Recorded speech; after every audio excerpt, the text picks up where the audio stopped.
Live from Cool Boys Central. You're the boss down there. I'm boss up here.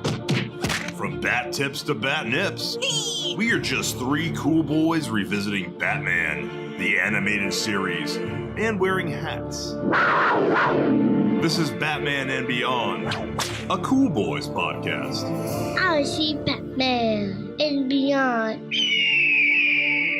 Greetings, Cool Boy Bat Nation, and welcome to another installment of Batman and Beyond, a Cool Boys podcast. I'm Felk.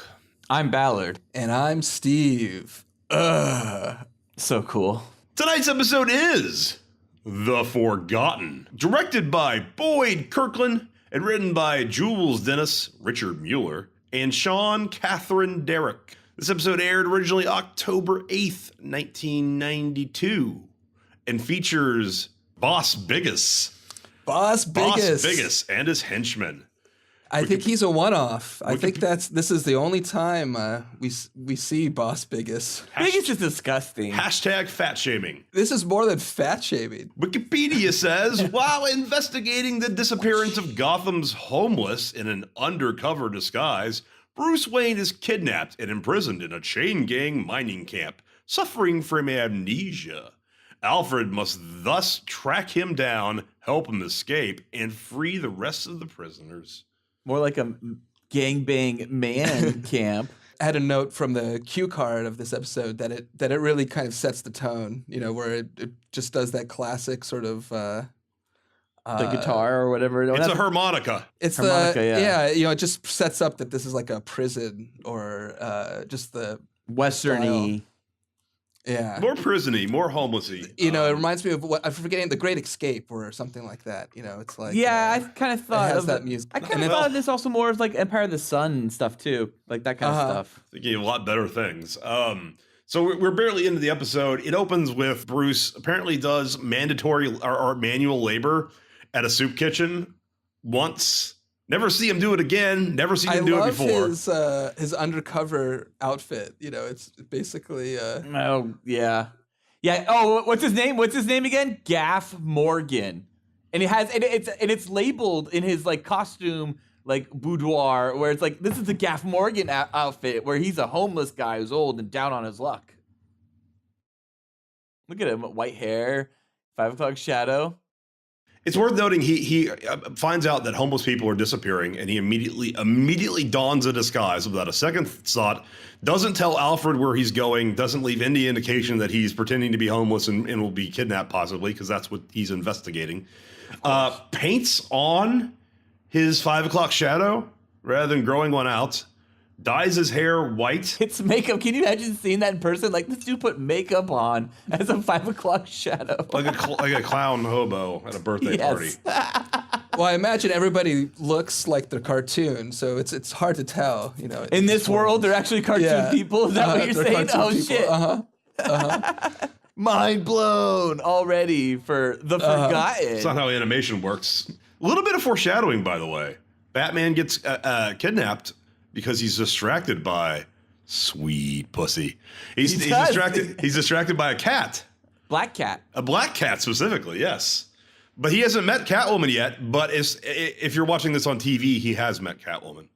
Right, but if you're following the production order, he has not met Catwoman yet. And I think this is the first time we've seen him like actually bested, because in the last episode, POV, it was like all part of his plan to be bested, to hire like I don't think so. To hire goons in. And this is like his first time he actually got like fucking knocked over the head, and he's like waking up in like somewhere new, and what the fuck happened? Well, this is the first time he has amnesia for sure, but I think he's gotten messed up. No, he's not been bested yet. Not yet. We're only 8 episodes in, Steve. This is the first time he's bested. All right. Well, what about with the fear toxin, and he's all messed up from that? No, that's different. He actually's been captured here. Well, I guess I don't. Your term of bested is fine. He's been captured. This is the first time that Bruce Wayne or Batman has been. And captured. in the POV one, I don't think it was his plan to. No, because all of a sudden he like breaks free. And he's all like, doo. He starts jumping around because Montoya was all like, I'm gonna save him. And he's all like, Montoya, you're fucking up my shit. And he like didn't like it and everything. I think that's open He's eating diarrhea now. No. The soup looks like diarrhea. It's green. What soup is green? Sweet pea soup. It's weird. I still want to discuss whether or not he's thinking of Catwoman when he sees that cat, because Split pea soup. it's unclear if we're even watching these in the right order. I so. think that it just distracted him. Yeah, maybe. I didn't pick up. I think that's an interesting idea that he reminded him of Catwoman. Would you just chastise me as saying we're watching them in the correct order? Production order. Production. I know we're watching the production order, but I'm saying we don't know whether or not the people who made this episode intended it to be seen after the Catwoman episode, because that might have been pushed to the front of delivery, and then they got to this episode. No, all these, like, I would say like the first 30 were probably already in production at the same time. I don't know about that. Usually they Pushed them. They were pushing them all over the place. Maybe the first 20 were already in production at the same time. They got to do so much shit. They have so much animation to do back then. This is the 90s when like The Simpsons took 6 months to do one episode back in the 90s. Well, no, The Simpsons took 2 weeks to a month, and then they had to wait 6 months for the South Korean animator slaves to Exactly, that's what I'm saying. Animate all 14 or 28 other frames because they were only doing keyframes. Yeah, so exactly, that's my point. So that's similar. I mean, similar cheap labor was used here, but also similar. Clearly. Speaking of cheap labor. Yeah. Oh, speaking of cheap labor, the working hired class goon camp, whatever this is. This was pretty dark, having it be people getting kidnapped to work as slaves and whatever. Abusing homeless. The idea is that they're just abusing homeless people, and then the boss is this character out of Lord of the Rings or something, where he's just feasting on roasted meat and just drooling everywhere. Yeah, let's talk about that. You cannot get away with that level of fat shaming in modern. Not today. No way. Modern animation. Like, the fat one would have to be the hero, and why can't the villain be ripped? By the way, Batman is he's Bruce. I mean, he's a homeless guy whose name I don't remember in the whole episode, but Gaff Morgan. You see him in that tank top. He's awfully ripped for a homeless dude. Well, no, they later, it's kind of like the twist is that it's not really all homeless people. It's like people just down on their luck, or people in low income housing. That's just because they didn't want the black guy to be homeless. Okay, well, spoiler alert for the end of the episode. Doesn't he like special forces? I don't remember. Biggest is a definitely a character that you would not see today in kids shows for sure. But he wouldn't be named Biggest, that's for sure. I mean, for instance, diabetes. More than 30 million people in the United States have diabetes, and 1 in 4 of them don't know they have it. More than 84 million U.S. adults what's going on here? Have pre-diabetes, and 90% of them don't know they have it. Diabetes is the 7th leading cause. Is this a public service announcement? Steve, sometimes you act like you just met Ballard. And maybe underreported, guys. He does these things.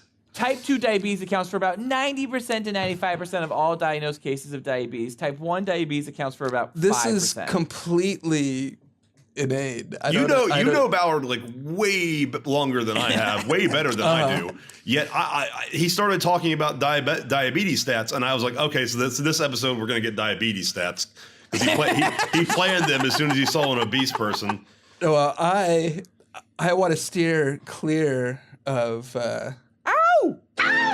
I actually kind of reviewing the show and not going over diabetes. Hey, I don't mind a little PSA every once in a while. Batman would approve. So, one of the things on the show that I thought was pretty interesting was I think this is the first time we have Alfred playing detective.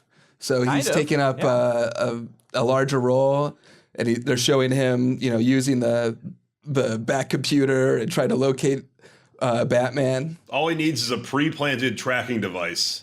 Yeah, but he doesn't find him through that. How does he find him? He tracks the Studebaker. It already has a tracking device in it. Oh yeah. And then, so now we're in Act 2, and we see this dream sequence that Bruce has where Joker rips him through the mirrors and, falls down into Gotham, and where he's going to go meet, poor people and his parents or whatever, and he's going to be plagued by all the things that Bruce Wayne's plagued by as Batman. But what was interesting is that whole mirror sequence reminds me of Hulk 2003. Remember when Hulk's blacked out and he's falling? And then it's Banner's in there, and Banner's shaving, and then the Hulk's in the mirror, and then the Hulk breaks through the mirror and grabs him and pulls him through.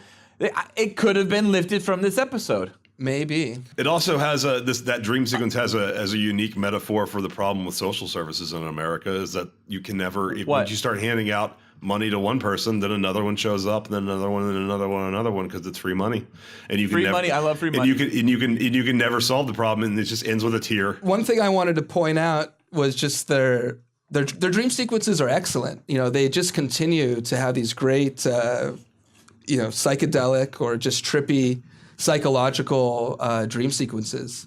I don't know if this par with like Sopranos, huh, Steve? I don't know if on par with in Sopranos. Quality level, I would say. For a kid's cartoon, it's definitely that's where it's starting to put it in the adult level. I feel like where it's doing these psychological breakdowns of the characters that you don't see in a normal kids cartoon. I think that's an example of just how well they're branching out. I like Sopranos dream sequences. Weren't those awesome? I think Sopranos did some of the best dreams. Not in the later season. I thought maybe in the beginning. Not when he's in a coma. That's different. I didn't like. I thought they'd had some good dream sequences, but yeah. Where'd he go in the coma? It was like It was Orange County. He went to Washington D.C. It almost seemed like. No, it was Orange County. It was Orange County. Oh, was it Orange County? It was Newport Beach. That's where Limbo was in his mind. Oh yeah, we got Alfred. So we have Alfred again doing some detective work, and he's hunting down the Studebaker at Dock Street, fucking like salvage yard. I love how it's just called Dock Street, on the nose, right for everyone. I'm sure the docks are the Gotham docks. Yep, and just right there, Dock Street. Go get the car at the salvage yard at Dock Street. Still wearing his butler slave uniform. If you think about it, it's probably the most invisible outfit you could wear. No one's going to give a fuck about a dude walking around in a tuxedo in a salvage yard. They'll be like, oh, he means to be here, clearly. I like how I think it's the word family that triggers Batman to start to remember who he is. # trigger warning. Was it that, or was it the fact that this, I don't know. This episode sucks. This episode really does suck. I didn't think it sucked that bad, but I did. It's one of those ones that's just kind of there. It's just I think it's more of those psychological one, I guess. I have a harmonica somewhere in my apartment, and I thought about fishing it out so I could blow the harmonica a couple times during this episode, but then I thought I could just add that in post. So here you go. You should do that. Do it. Yeah, do the harmonica.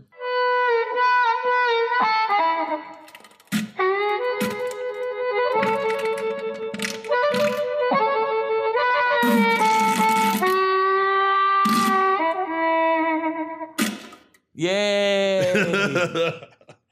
I think the harmonica is very much in tune with the themes of this episode with unemployment. By the way, guys, for unemployment, 1 out of every 4 Americans is unemployed.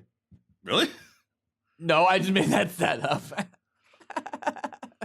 Trump's nailing it on unemployment right now. He is. Like the lowest it's ever been. The cliffhanger ending for this act, he's going into Box Canyon. Is that what they said? And they put people in the box always? Mm-hmm. Oh. There's no way out.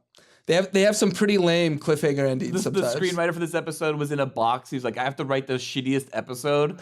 Oh, this fucking sucks.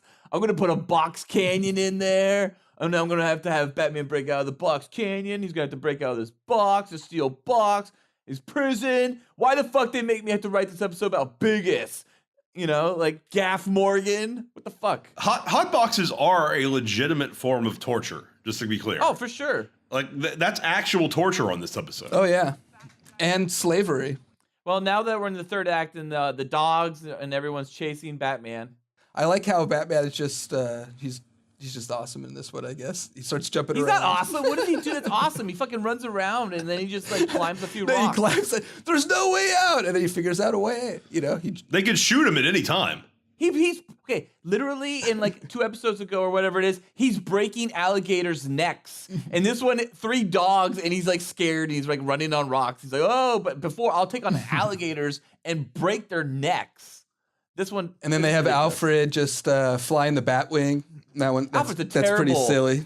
Pilot, by the way. Alfred is all over the place as in the Batwing. He can barely get any like actual I don't know what you would call it. I don't know. Jeremy Irons is drinking scotch when he fucking pilots the Batwing in mid-mission. Piloting skills. There we go. Let's say piloting skills. I have no other words for that one. So do you think that when Batman comes back to get his revenge, do you have words for that? Sending him in. That they really wanted him to kill Boss Biggest, but they couldn't. Aviation skills? What word are you looking for? Aviation skills, sure. I think absolutely most of the time the writers wanted to kill off some of these characters, and like Sewer King and Boss Biggest and the boss, whoever the boss just was in the POV, and they're just and they're like, no, you can't. This is for children. They don't kill. Yeah, I mean the diabetes the diabetes will get them eventually. Diabetes. When I found out I had diabetes, I wasn't afraid of dying. Death comes for all of us. But I was worried about leaving my family in debt. That's Wilford Brimley. I'm going to have to find that. That's not the full commercial, is it? Is that literally what he said? Yes. Everything there? Yes. Oh, wow. I'm Wilford Brimley, and I'd like to talk to you for a few minutes about diabetes. I'll start when I was first diagnosed. I was scared. Man doesn't like to admit he was scared, but I truly was. I wasn't afraid to die. I knew that was coming to all of us. That's dark. That's a dark commercial. And he says diabetes every single time. Diabetes. I know the diabetes like gimmick and meme and all that stuff, but I did not realize he said all that. Diabetes. Shit.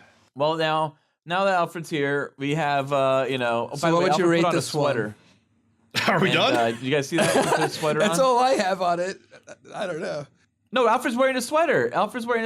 Look. Do we need to watch the whole thing in the background, or is there do you have any more notes on it? Me? Literally? Like, nothing really, I guess. So here's my notes. Alfred can't fly the Batwing. Biggest is so fucking fat.